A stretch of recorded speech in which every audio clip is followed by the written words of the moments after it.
Do you think that AI companies and the folks who sit on those boards are developing the future of this country right now? They have the power in their hands and not the folks that we elect? 1,000%.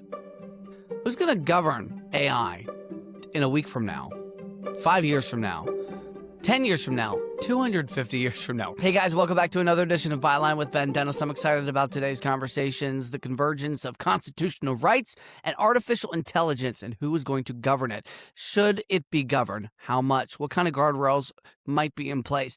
Every day I tend to find a moment to think about artificial intelligence and how it might be used in my life and other people's lives, not because I actively seek that out. It's not hypothetical. I wake up every single morning to try and answer. I don't have theories that I'm trying to get answers to. It's just rather, it's part of everyday life. And there's some facet of artificial intelligence I use throughout the day.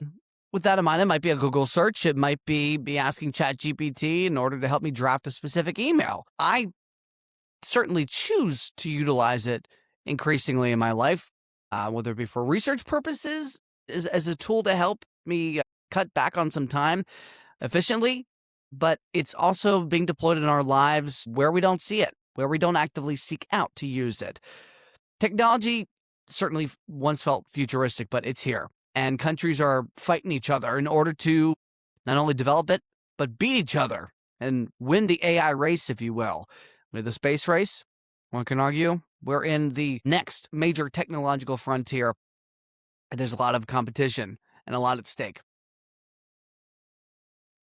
But I'm increasingly curious if elected leaders decide to put guardrails into place.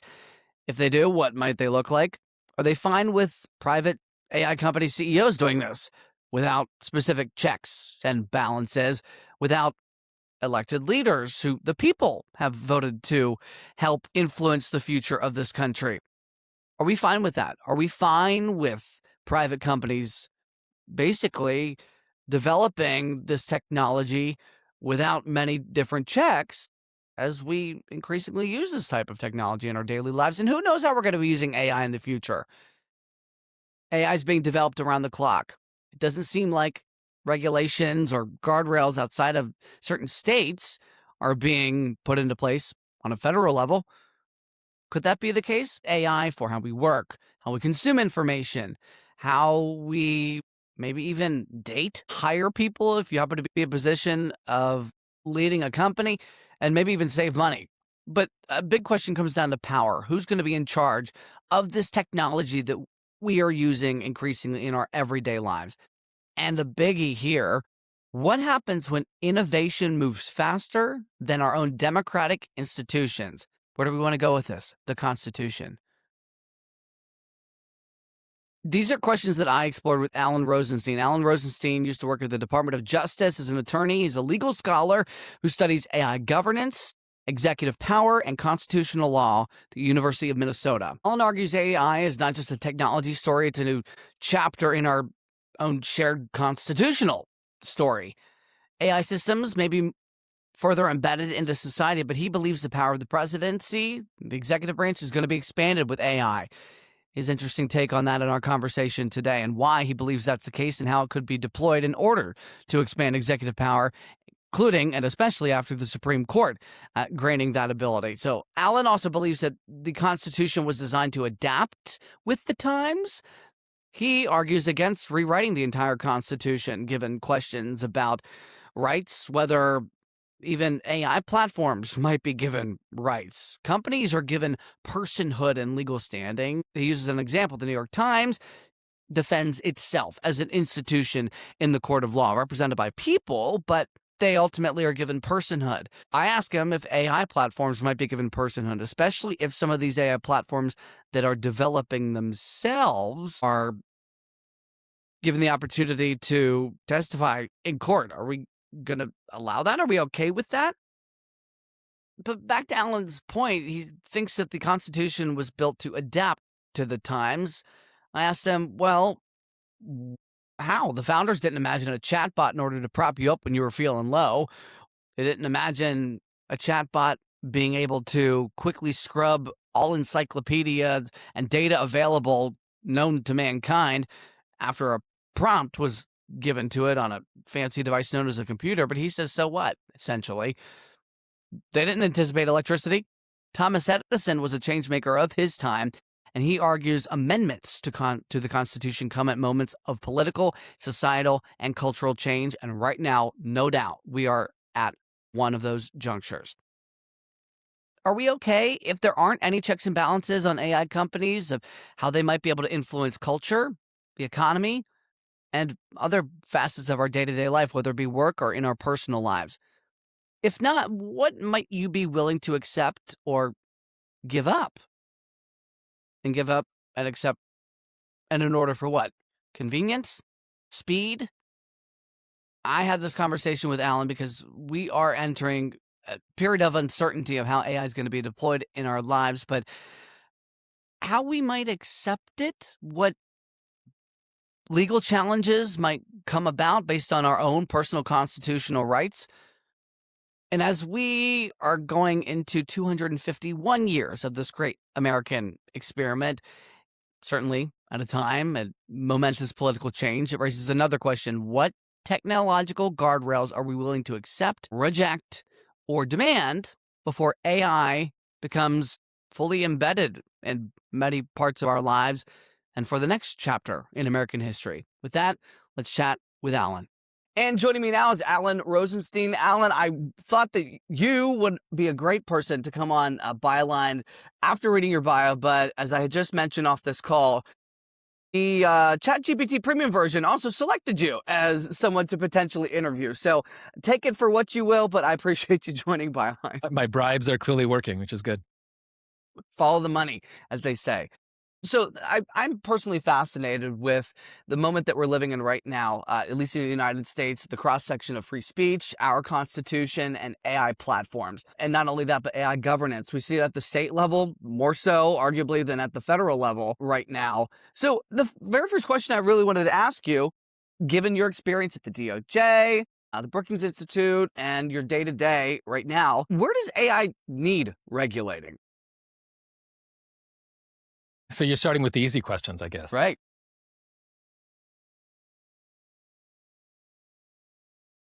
Yeah. So, I mean, a lot of that depends on what you think of, whether you think AI is a good thing or a bad thing. I tend to be something of a soft optimist. So I'm not sort of all the way on the techno-utopian side. But I think that at the end of the day, the creation of intelligence too cheap to meter is probably overall a good thing for society. So that makes me somewhat skeptical of wanting to regulate the development of AI itself, because I want those scaling laws to continue. On the other hand, there's no question that AI, like any tool, can be used and is being used for all sorts of traditional harms.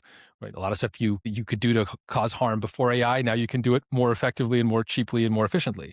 And so at the very least, you have to make sure that just because someone is using AI to cause a harm, that doesn't mean that they're allowed to do that just because they're using a computer, right? And rather than doing it the old-fashioned way. But I think you can't blame the abstract language model is what you're saying. Sorry, I didn't catch that. You're saying that as a human, you can't blame the language model for that. That is correct. Yeah. And I didn't mean to cut you off, but finish your thought if you had something else to add. Forgive me. So we talked briefly, or at least I brought up at the top of this, is, states have started to put guardrails in places that the federal government has it right now. So if you could just explain, based on what your research has found, have there been any successes on the state level that you think the federal government could rinse and repeat? Well, again, that just gets you back to the first question of, do you think AI right now needs a lot of regulation or not? A lot of the stuff that the states are doing are things that the government itself cannot do, because in the United States, we have this thing called federalism, which says that the national government does some things and the state governments do some other things. So there are lots of things that only the state governments can even do, because it's only in their jurisdiction. In terms of whether the states are doing the right thing, I think it's just way too early to tell. One reason we have states to begin with is this idea of something called the laboratories of democracy, that in a system where you have 50 different states, it's useful for states to go and try different things. And so you can have some jurisdictions that have more permissive policies towards AI, some that have more restrictive policies towards AI. But I think it's far too early. I think it's just far too early to say. Two things I could piggyback off of there. First and foremost is, tech innovation tends to happen far earlier than regulation does. We saw that, especially so with social media companies. Plenty of challenges to that right now. A myriad of different court um, or challenges in the courts right now. We can get into that in a second. But do you think that we should just accept the fact that this is a moment of innovation and we should regulate later? Well, I mean, I think we should definitely accept this as a moment of innovation and that we should accept this as a moment of profound change and that the world is going to look very different in a few years than it did before because of AI. In the same way that the world looked very different after the invention of the steam engine or the invention of electricity or radio or television or radar, or you can go down the list.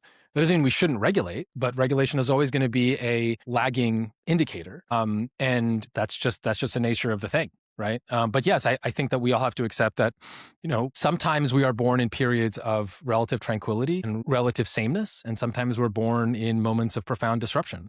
And we're just in a moment of profound disruption. And I think on net, that's going to be good.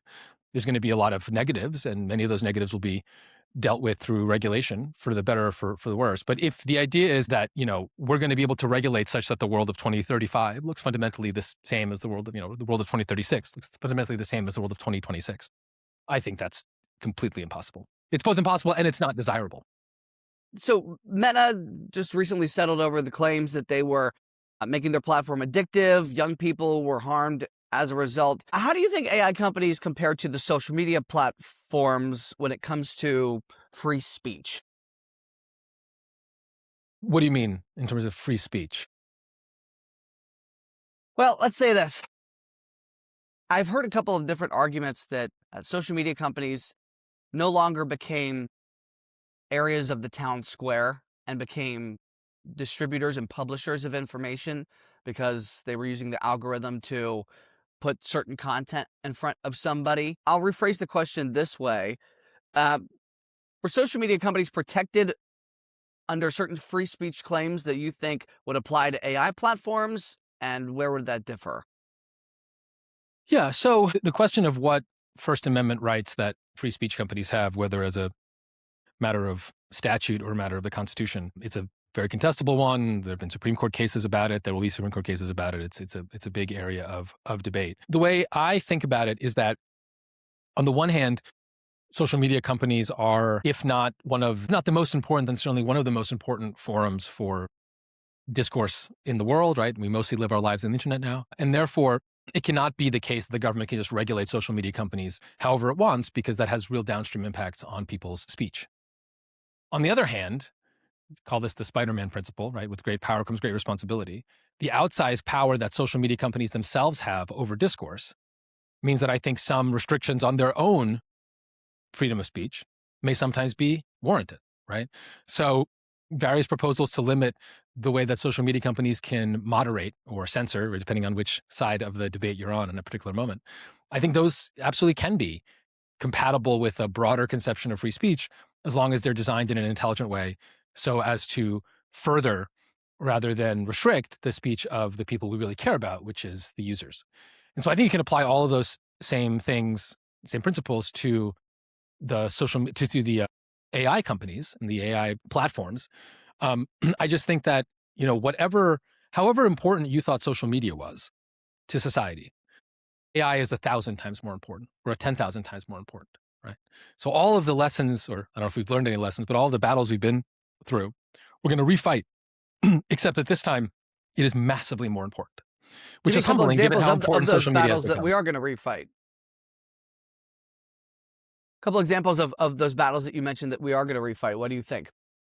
Sure. So should the government be able to in any way regulate what, how models are trained, for example, right? On the one hand, one might be quite nervous about giving the government the ability to affect what already today and what will just increasingly be one of the main ways that people communicate, not just communicate, think, right? One difference between social media and AI platforms is that with social media, you're communicating with people. With AI platforms, you're often literally thinking, right? So it's even more intimate. It's even more core, right, to the human condition, right? When I sit and I spend half an hour talking with Claude, I'm really thinking. And so it's a very big deal to allow the government to regulate the main thing I'm thinking with. It gives government a lot of power over me. On the other hand, right, especially if we end up in a world where you have these winner-take-all dynamics and The only models that matter are from Anthropic, OpenAI, and Google, let's say, which is really the case today. Do you really want the leaders of those companies to have total control and influence over the main way that hundreds of millions, if not billions of people communicate and literally think all day long? So, you have this problem where you're picking between two different concentrations of power, and it's not obvious to me which one is more dangerous, right? The government has the guns, so in that sense it's more dangerous. But at least there's some democratic checks on those governments. Whereas the AI companies, they're all giant private companies. And, whatever you think about Dario Amodei or Sam Altman or Demis Hassabis, no one voted for them. Well, that's what I wanted to get into. Politicians, the government made up of people who have to get elected in the House, every 2 years, in the Senate every 6 years. They have a stake in the game here. They don't want to, tick off their constituents right now. AI platforms and their governing boards and the CEOs, they're not elected by people. We don't get to choose who we select to run those companies. We don't know what their motivations are. Maybe it's good, maybe it's bad, maybe it's all about money, maybe it's a different motivation here. I know you said, or at least you kind of went down the path of, which is the worst boogeyman, the government, having full control over these platforms or the platforms themselves. Do you have an opinion? Do you think that one would be better than the other? I don't think questions like this can be answered at that level of generality, right? I don't think that this makes for bad podcast answers, I know, but I think the answer to every interesting question is always yes, right? It's always yes and, it's always column A and column B, right? I think it is for something as massive as AI, the idea that there's going to be one clean answer, I just think is impossible. It's like saying who should run the economy, government or business? Well, it's a very complicated answer, and we need both to make it run. They both need to make it run, and then we fight. The real battle is between tiny differences between the allocation of power. So I just don't think you can say anything intelligent at that level of generality. And one thing that we're gonna I think the main public policy. Sorry about that. Bless you. I think the main public policy dispute over AI in the next 5-10 years is going to be trying to figure out, as we did after the Industrial Revolution. What the distribution is between government and private power, what the distribution is going to be between government and private power when it comes to AI. And I think it's just going to differ a lot, right, depending on what the very specific facts are. Sometimes when I primarily use ChatGPT personally, I have not experimented with Claude. I've used Gemini. Sometimes, at least with the ChatGPT platform, the AI chatbot can suggest things. In other cases, it does not provide a very specific opinion. It's kind of ambivalent in its response. Do you know if AI companies are producing some of those ambivalent responses to some of the questions because they realize that they could be in legal jeopardy if, say, they suggest something and somebody is ultimately harmed by whatever is suggested? Yeah, so certainly in some cases you have that. The way I think about it, and I should say I'm not a machine learning expert, so take this with a bit of a grain of salt. I'm just a law professor. You can sort of divide what the question of why does a model for a given input, given output, it has sort of three different buckets of answers. And you can think of it as the most general answer is, well, it's the data it's been trained on, right? Now, the thing is that for all of the big frontier models, the data it's been trained on is all data, basically, right? The entire corpus of the internet. And that's why, whether you're a US model or a Chinese model, whether you're Claude or Grok or Quen or whatever, the base models end up being actually very similar because they're all kind of trained on the same corpus of data. So one answer to your question might be, the reason the model gave a clear answer in this case and a not clear answer in that case is because the internet, right, or the sum total of human knowledge pushed towards a determinate answer for one set of questions and a non-determinate answer for another set of questions. Okay, so that's kind of the first way to answer that question. The second way to answer that question is the thing that differentiates models is not so much what's called pre-training, right, when they're trained on these massive corpuses of data, but increasingly what's called post-training, which is when you take a foundation model, which is very good at predicting, the next word for a query, and you start customizing it, right? You do what's sometimes called fine-tuning, or you do reinforcement learning with human feedback. It's basically where you take this core model and you turn it into something useful like a chatbot.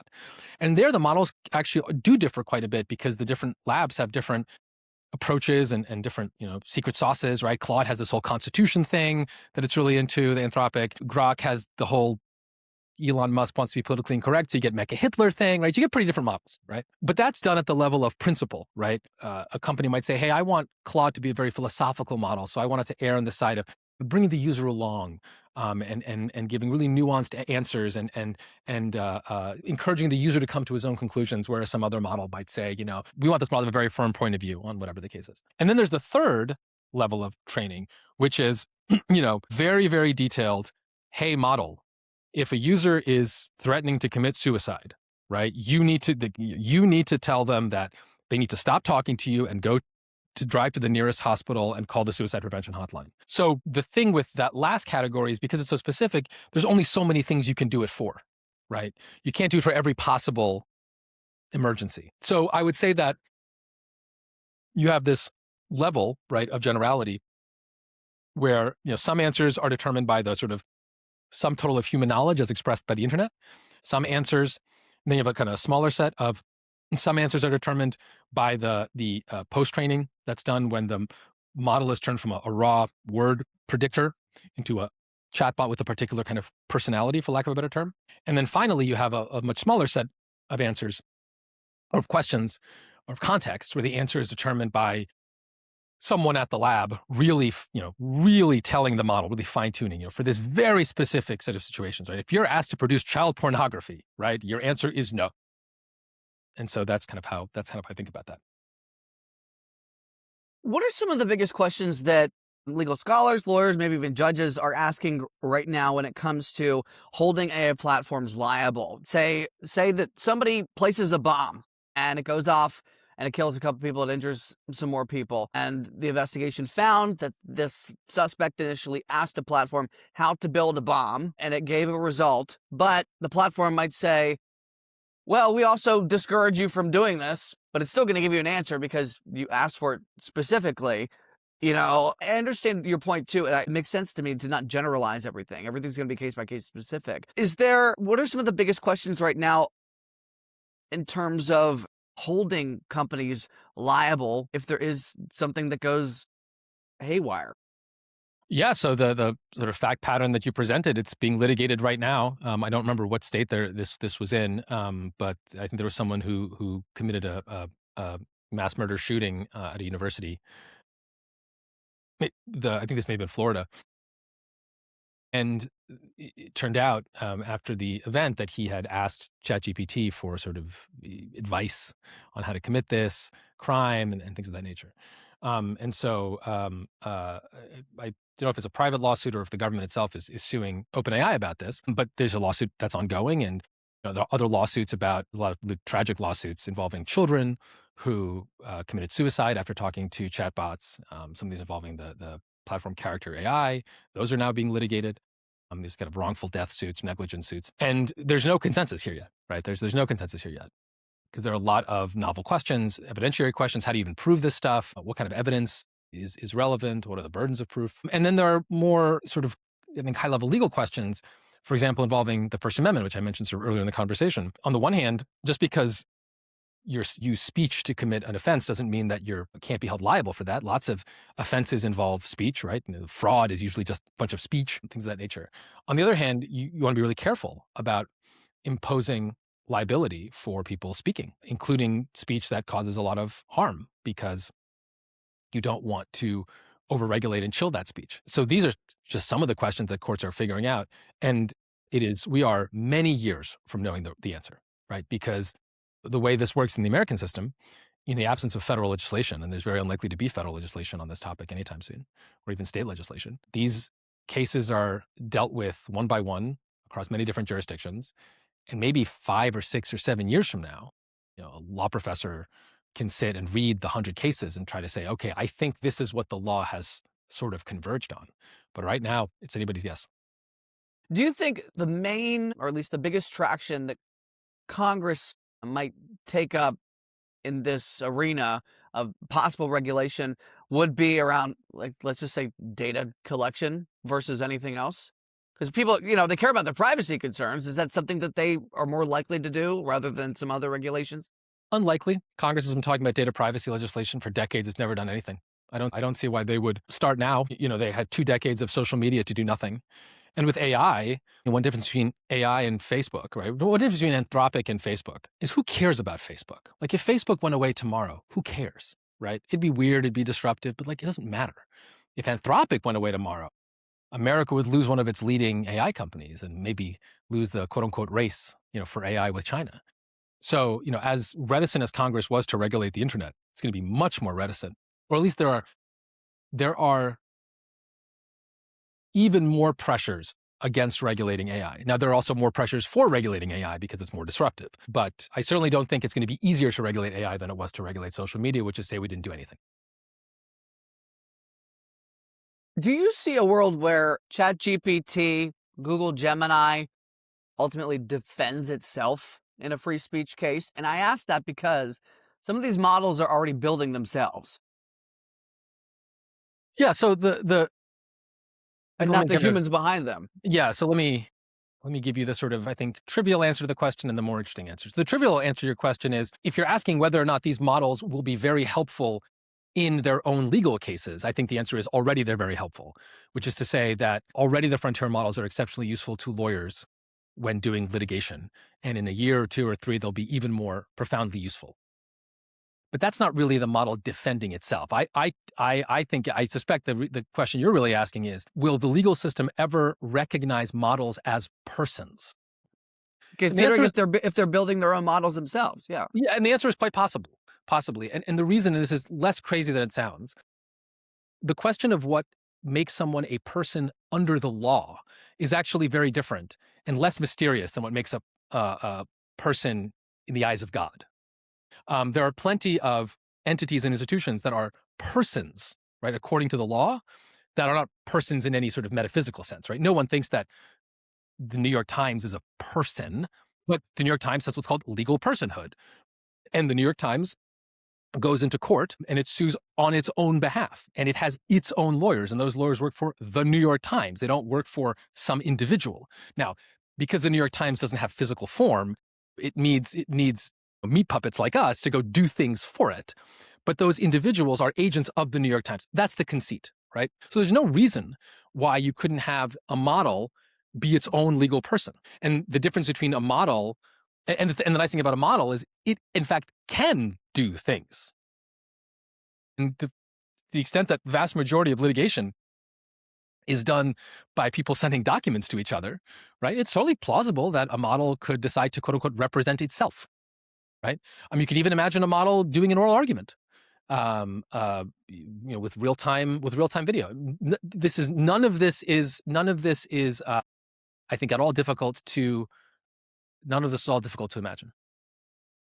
You had mentioned that the idea of federalism gives states their ability to govern themselves in ways that the federal government can't, shouldn't. But I'm just curious. Do you see a world where there are 50 forms of AI regulation, one for every single state? Or how do you foresee this playing out? I know you mentioned you don't see states in the federal government wanting to actually do this right now, but long term, we'll use the year 2035 that you had mentioned. Is there any way to kind of guess of how it might look like? Yeah.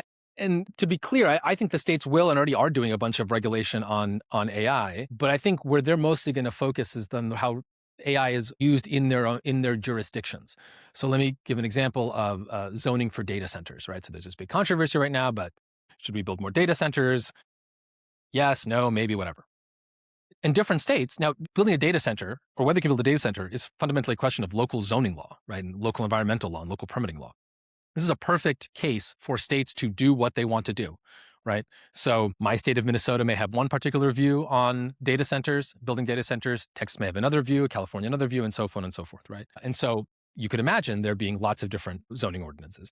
Or imagine states have different views on the use of AI in the employment context, right? So some states might say, we want to make sure that if you're being evaluated for a job, there's a human that is ultimately responsible for reading your resume because we think that the dangers of bias are too great. Another state might say, we actually think AI is great. It's really efficient. It's actually less biased than humans. And so we want to allow and encourage in that. And you can go down the list. I suspect you're going to have an enormous variety of different regulations. And that's going to be a pain in the ass for AI companies to deal with.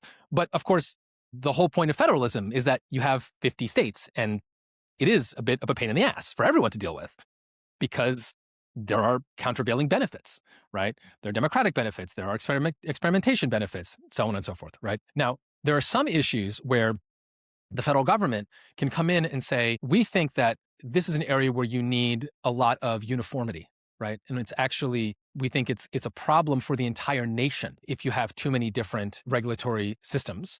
And so we're going to come in and we're going to write laws that, and the technical legal term here is preempt, basically say, this is something that states in principle are allowed to regulate, but we, the federal government, have decided that there needs to be one standard. And so we're going to just say what that standard is, and then all the states have to fall in line. And that fight between what should be dealt with at the federal level versus the state level, I mean, it is the fight of federalism, right? That's the thing that we fight about, have been fighting about for hundreds of years. And AI doesn't fundamentally change the nature of that fight. It's just a new battleground upon which that fight is fought. There's a separate question. You talk about the lack of motivation you foresee among lawmakers to add any regulation. Do you think that partially comes down to they don't know what the heck they're talking about? They don't understand this technology? So, I mean, yeah, there's always that. I don't think that this actually is a case of a bunch of, idiot lawmakers. I think what the issue is that this is unbelievably difficult. The stakes are absolutely enormous.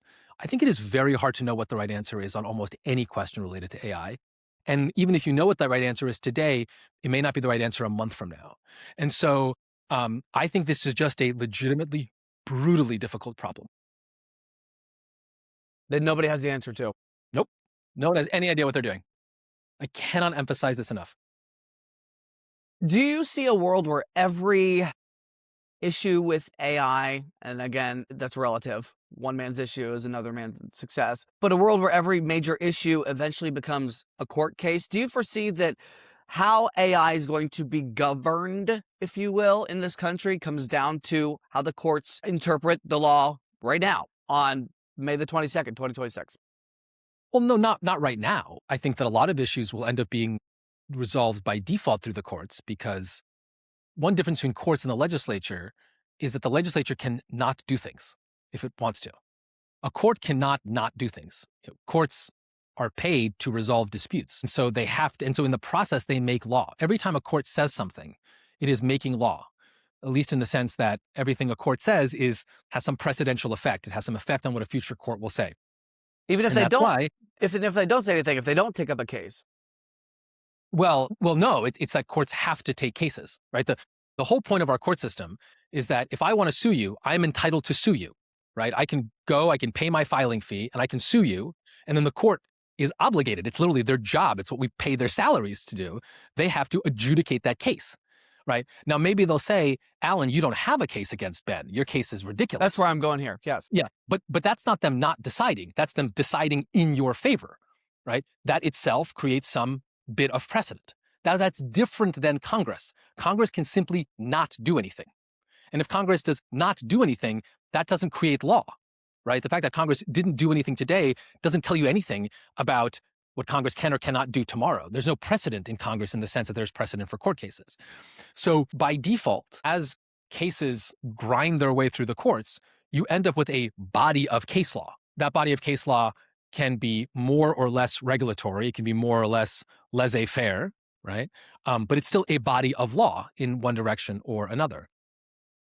The question, though, is how quickly that case law can develop, how quickly it how quickly it develops, how quickly it gets overtaken by events, right? It becomes obsolete because of the development of technological advance. And then there are also whole swaths of the world in which courts literally don't get involved, right? So there's large parts of national security and foreign affairs where you cannot, in fact, go into court. A court will say, this is not our job, right? We have nothing to say about the use of AI and killer drones, right, on the battlefield. Like, it's not our business. But yes, I suspect that courts will have a lot to say about this, right? As they have with every past technological development in human history. Do you think it's dangerous that regulation is lagging so significantly with the speed of which AI is developing right now, or not? It depends on how libertarian I'm feeling on any particular day. Honestly, it does, right? On the one hand, I look at just how quickly AI is developing, just what incredible concentration of power there is in 1,000 people in California.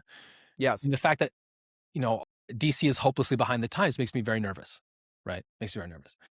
On the other hand, I think about how incredible AI's potential is.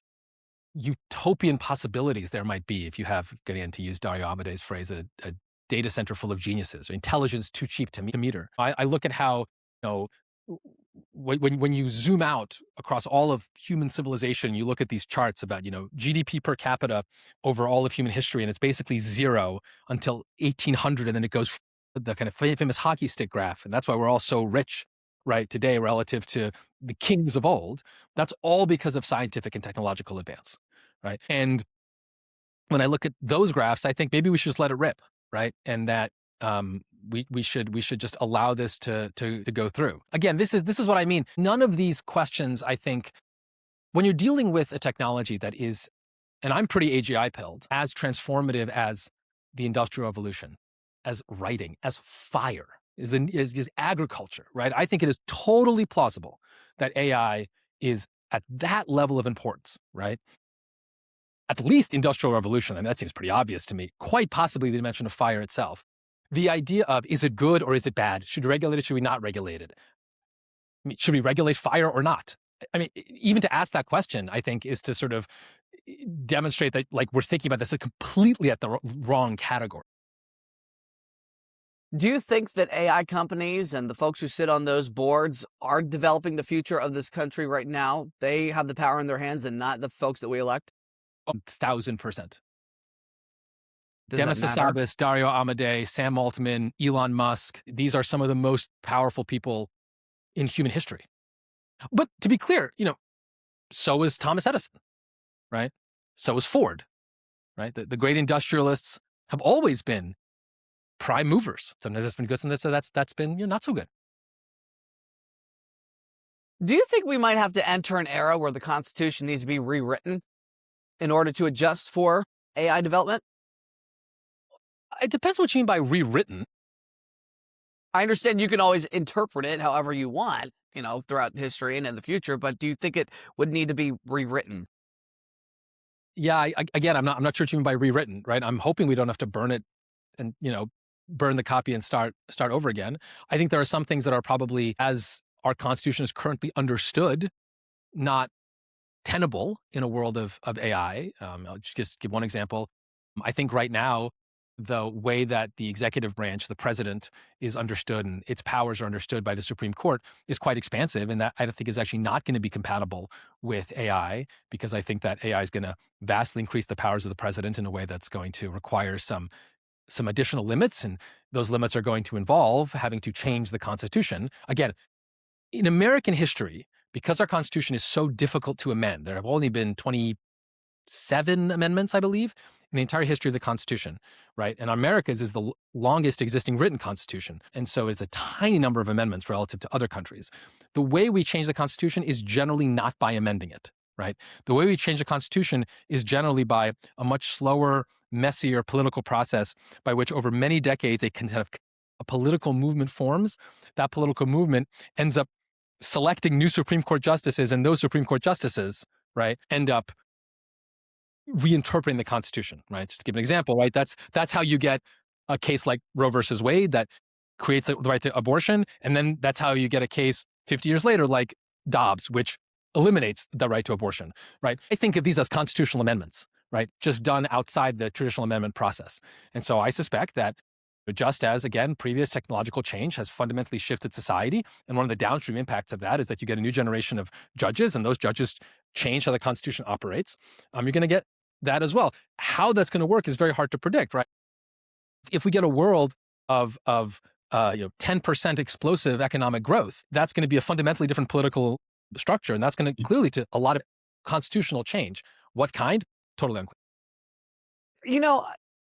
Your argument about it takes moments of political flashpoints, or at least political flashpoints happen, and then amendments come thereafter. The reason I was turning around is because I have a book right here that's all about this. I don't know if you've read this, but it's by Jill Lepore.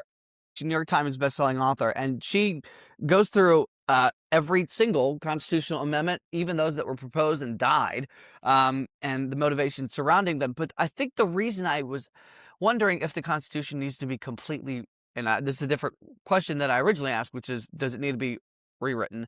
My question is, does it need to be completely rewritten? Because the founders didn't envision a world where AI was a thing.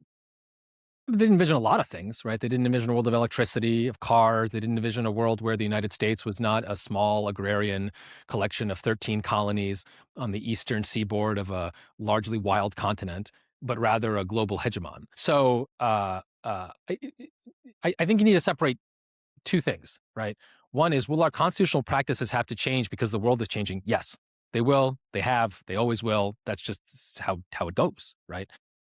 Versus a question of, are we going to need to do something that formally looks like ditching the U.S. Constitution and starting over and calling it a different document? And the answer to that is, we don't necessarily need to. It might happen, but it doesn't necessarily have to happen, because there are lots of ways that you can effectively change a constitutional system while keeping the same label. And that's where the amendments come into play. I don't want to... Well, that's actually not where the amendments come into play. That's my point. That's where the amendments play some role in that, and there have been obviously very important amendments, but a huge amount of constitutional law has changed outside the amendment process. Fair. And that comes down to interpretation, right? Yep. I don't want to let you off the hook because you had mentioned executive powers and how AI was going to be expanding those. Tell me how. What are the examples? I know this is a big part of what you study right now. It's in your bio everywhere. I see it. Yeah, I mean, there are lots of different dimensions in which I think you're going to see AI increase executive power. And by executive power, I mean the power of the presidency. I think the most fundamental one is going to be the fact that it's just much easier to manage large organizations through AI, right? So the executive branch is a very odd part of the constitutional system, because on the one hand, it's by far the largest part of the government. Something like 3 million civil servants, another few million members of the military. You're talking about 5 or 6 million people that are part of the executive branch. It's orders of magnitude bigger than Congress, orders of magnitude bigger than the judiciary. On the other hand, the Constitution says actually very little about the executive branch, but it says a lot about the president. So the Constitution vests the executive power in the president. And so you have the situation where you're simultaneously a branch that is, on the one hand, theoretically one person. On the other hand, it's 6 million people, right? Now, this presents a huge management challenge, because now this one person is supposed to, in theory, oversee and manage this collection of 6 million people. And there are lots of legal issues about this and lots of constitutional debates, and the Supreme Court is evaluating some of them right now about, can the president fire members of the Federal Reserve or other agencies? All very, very important stuff. But in some sense, those questions are all second order to the much more prosaic management question of, how can the president, as a practical matter, run an organization of 4 or 5 or 6 million people? It's just a very hard organizational problem. And presidents have always struggled. My favorite example, or my favorite sort of anecdote about this, is 1952, Dwight Eisenhower is elected president. And Harry Truman is sitting in the White House, in the Oval Office, and he's giving a press conference to some reporters. And he says, poor Ike, he'll sit here at the Resolute desk, and he'll say, do this, do that, and nothing will happen. It won't be anything like the army, right? Because Eisenhower, of course, had been the leader of the Allied forces in Europe, right? And Truman was just making the point that the main impediments to presidential power are not legal or not theoretical. It's just very hard to operate the machinery of government. Well, AI massively changes that, right? Imagine a world in which the whole apparatus of government, which, I say this as someone who works at the Department of Justice, is, you could think of, and I'm being a little silly here, but in some sense, it's a machine for turning Word documents into other Word documents, right? It's a completely digital, it's a machine for turning documents into other documents. You can put AI systems at every important node of that process, right? From the very most important moments of cabinet debates to what some 25-year-old lawyer fresh out of law school would email to his supervisor when he was the Department of Justice. Do you see federal agencies just going away, disappearing because AI can just do all the work that these civil servants can do? Well, so no, and I don't see why. Because they would be an extension of the executive branch. The president, from a management perspective, could do much more with an AI platform than employing millions and millions of people. Well, so I think there's two different questions of what you're asking. One question is, will we just abolish all the departments of government and just have one AI brain sitting in the White House making all decisions? The answer is probably not. There's no need to do that. You need to organize things anyway, and you might as well stick with the organization you have. There's nothing wrong with having a Department of Defense, a Department of Education, and a Department of State. It's just that each of those things is run by an AI now, but you still have the quote unquote agencies. The separate question you're asking of, will AI replace human workers in those federal agencies? This is the $64 million question, or maybe $64 trillion question of AI in the economy. And it's really a question of AI in white collar work, of which government work is just one subcategory. I'm not an economist, and so I don't know, right? And I think there's some very good arguments on both sides. Historically, technology has generally led to more job growth over time rather than less. And so just my naive extrapolation of that suggests that if I had to guess, I would guess that no, it will just create more work rather than less, but AI may be the technology that changes that. So I don't know, right? I'm not an economist. But what I do definitely think is that what AI will do is it will centralize power. It will, in other words, shift power up from the kind of edges of the bureaucracy, where right now a bureaucrat can go and kind of freelance on their own, either because they want to freelance or just because it's just too hard to coordinate them, right? They may even want to do what the president's agenda is, but they just don't know what the president's agenda is because the president hasn't told them, because the president's busy. And instead it will suck up that decision-making power and bring it up, thing like water going up through a tree, right? Into the White House, because now the White House is able to use a suite of very powerful AI systems that have been trained on the preferences of the president. And they don't just have the bandwidth for the top 30 or 40, 50 things the president cares about. They have the bandwidth to regulate the top 10,000 things the president cares about. They even have the bandwidth to regulate things that the president doesn't care about because he hasn't thought about them yet, but that the president would care about had he thought about them.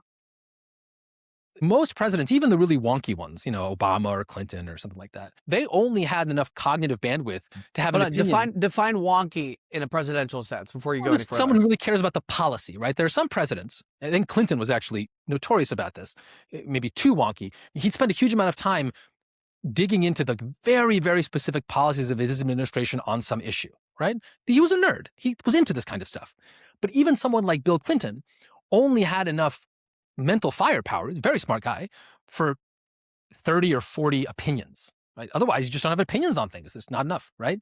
If you take someone who's less wonky, Trump, Biden, Bush, Reagan, they had like 10 opinions, right? And the vast majority of things, they had no opinions. AI allows presidents to now have opinions on things that the president never had opinion on before. Because now the cost of having an opinion is just ask the AI, because I've trained the AI on all of my preferences. So the AI can tell me what the MAGA position is on salmon fishing licenses in the Pacific Northwest, or what the progressive position is on such and such very specific issue. And so the combination of being able to really control the executive branch, really control the civil bureaucracy, and to implement the president's policies, president's agenda and vision and ideology at a much more granular level is truly transformative. And it has benefits and it has downsides. So you see a world where AI is going to have a major role governing this country because it predicts what the president wants to do. Yeah, that's a pretty good way of, I think it's a nice way of articulating that. Well, we can be soft-spoken here, but that's going to raise a lot of eyebrows among any faction of the country, right? They would like to think that they're electing one specific person, and one specific person is making very specific demands and decisions. And if they're not, and it's a model that is predicting what they would do, how does that, justify trust in government? Well, they're not electing a person right now, right? When you elect when you elect Donald Trump, or you elect Kamala Harris, or you elect Gavin Newsom, or you elect J.D. Vance, right? Yes, you are electing a person, but you know that person is a person. They're going to have to sleep for 8 hours a day. They're going to have to eat. They're going to have to do things. They're going to play a lot of golf. Relegate tasks. They're going to delegate to an army of subordinates and staff. So the question is not, are you going to have a system where the president makes all the decisions or AI makes all the decisions? Are you going to have a system in which the president's staff make all the decisions or the president's AI makes all the decisions? And the question becomes, which system is going to best reflect the preferences of the president, who, after all, is the person we all elected? So there's a sense in which a world where most decisions are made by an AI that has been finely tuned to the preferences of the president is in some ways much more democratic than the alternatives. Now, it has enormous downsides as well. There are huge dangers here. But again, just back to my sort of original, and I'm just going to go full law professor here, and I apologize. It's complicated, right? Any sort of technological transition is not going to be reducible to good or bad. Don't apologize, because I wanted you on here to be full law professor. Last question I have for you, Alan, and I really appreciate your time and your insight. 5 years from now, just 5 years from now, you've got a brand new president. What are we going to be reflecting on in this moment right now that we're in on May 22nd, 2026, and say, that was the beginning of insert? Yeah, I mean, here. So I'll say a snarky thing and I'll say a not snarky thing. The snarky thing I'll say is that we had the most important inflection point in the most important technology in human history during the absolute worst possible administration of incompetence and buffoons and rank amateurs.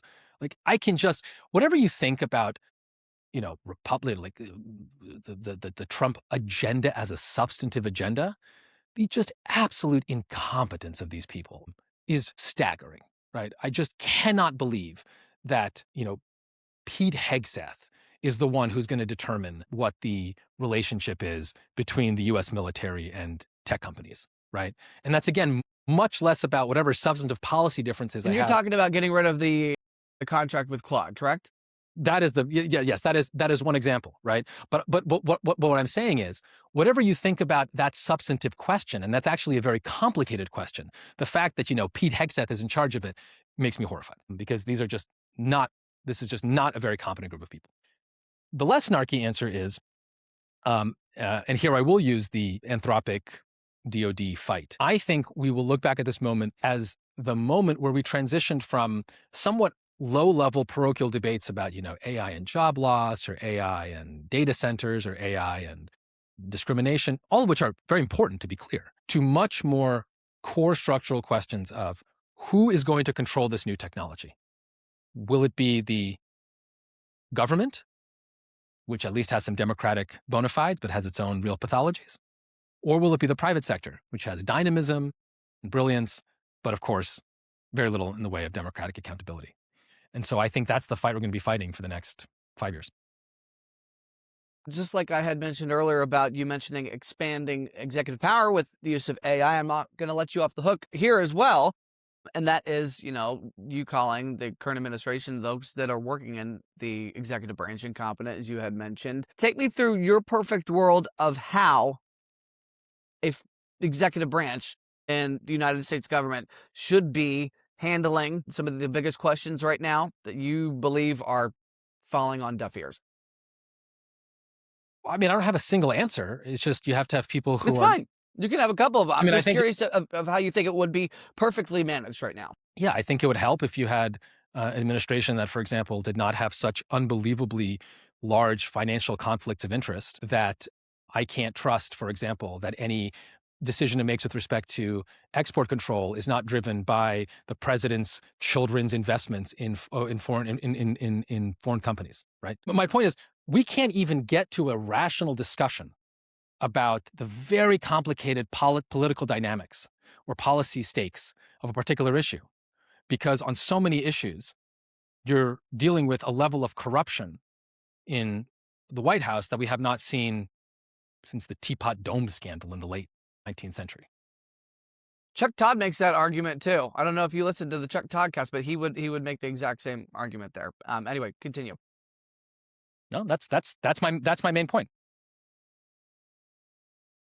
Alan, anything that you want folks who are like myself before this conversation, maybe not as privy to some of the best legal analysis or questions surrounding AI right now, that you think people should be really considering, whether it's at home or on the dinner table, of how AI might be interrupting their own lives, but maybe even how they can, reach out to their elected officials and say, listen, this is what we're really concerned about. That would be for the betterment of everybody. I mean, I'm not a political analyst, so I will leave that to the political types. But I will just say, I think that it's going to get weird. I think that the question is no longer, is AI going to be a big deal? Or are these just quote unquote stochastic parrots? Is it fancy autocomplete? I think that question was never a particularly compelling question. But I think that question is just off the table. This is an epical, transformative technology, and life's about to get extremely weird. Weird in many good ways and weird in many bad ways, but it's going to get weird. Well, add on top of the videos and photos and documents from the federal government and the CIA about UAPs and UFOs that are coming out right now. That's somewhat weird, but that's a separate conversation. Alan, I appreciate your time. Thank you, sir. My pleasure. I hope you enjoyed my conversation with Alan. I came out of it far more enlightened than I had gone into it. I'm always interested to talk with folks in the legal sphere because they, much like journalists, answer a question with a question, but it does provide an opportunity for more expansive thinking. So with that, I'm glad we went beyond the big headline that is certainly going to be ever developing, and that is AI, how it's deployed in our lives, how it might certainly be challenged based on the law in the United States. And if we are willing at all to put in any guardrails, or are there certain innovations we're happy with AI companies and CEOs going full force in without stopping, without breaks, in order to not only win the AI race and stay competitive on a global scale, but in order to make our lives a little bit easier? Like our mom always told us, all actions have consequences. We just don't know what the consequences are going to be. I hope you have a great week. I will continue to chat with you on social media. You know where to find me, no doubt. Comments or send me a DM on Substack, Twitter, Instagram, Facebook, the TikToks, the whole 9 yards. We're going beyond the headlines to spend some time talking with the change makers and the experts who can take the story even further in a digestible way. All right, everybody. We'll see you later. Take it easy.